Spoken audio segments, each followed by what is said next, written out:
Not everyone can earn their billions. But for me, ang question, it's not about the money. What can money bring you and give you and offer you? Kasi yung pera, it's a means eh. Yeah. The question is, what's the end goal? For an OFW, ang end goal niya, it's not money.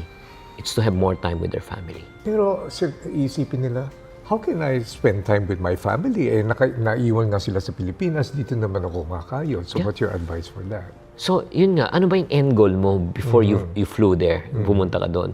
Ang end goal mo is makabalik eh. Hindi naman doon magtrabaho for the rest of your life. Siyempre, ang goal mo, kumita, magpadala ng pera, at ma-reintegrate. Right. It's a temporary situation. So, ang nangyayari, yes, kumita sila. Nakakapagpadala sila. Yes. Pero ang problema, the reintegration. Bakit? Because yung mga kamag-anak incorporated dito, di ba, hingi ng hingi, at sila naman, hindi nila matiis, padala ng padala, to the point, wala silang naiipon for them to be reintegrated back. Correct.